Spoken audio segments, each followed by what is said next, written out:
Installé dans une tour en bordure de la rue Saint-André, vestige d'une porte de la vieille fortification du IXe siècle, le beffroi de la ville de Saint-Quentin menace ruine au lendemain de la Révolution française.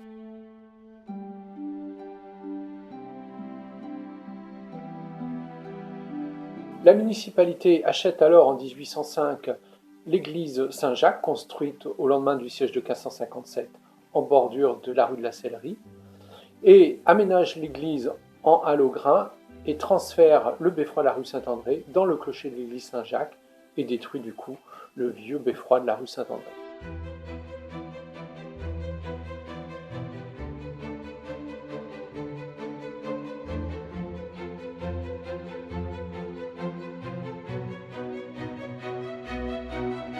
Au sommet des 40 mètres du clocher est aménagée alors une loge en bois à destination des guetteurs. Ils sont 3 alors, chargés de surveiller les départs d'incendie, les arrivées de troupes militaires sur Saint-Quentin, avertir l'arrivée de la diligence par exemple, ou encore répéter avec les 2 cloches du clocher de Saint-Jacques les heures sonnées par l'horloge de l'hôtel de ville. Lors de la Première Guerre mondiale, l'église Saint-Jacques est anéantie et le beffroi est durement touché. D'abord, il a été miné par l'armée allemande, comme elle a miné les piliers de la basilique, mais surtout, il a été visé par l'artillerie alliée, puisque ce beffroi constituait pour l'armée allemande un formidable mirador d'observation des lignes de la ligne Hindenburg.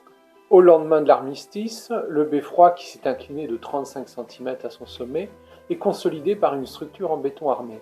Finalement, malgré son mauvais état, il est intégré à la nouvelle construction de la Chambre de commerce et d'industrie en 1927-1928. Mais son état continue de se dégrader.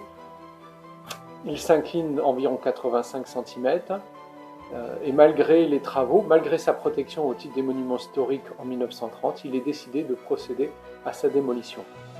Seule sera conservée la base de l'édifice qui formait la façade de l'église Saint-Jacques. C'est à la fin de l'année 1936 que disparaît du paysage saint-quentinois le beffroi de Saint-Jacques.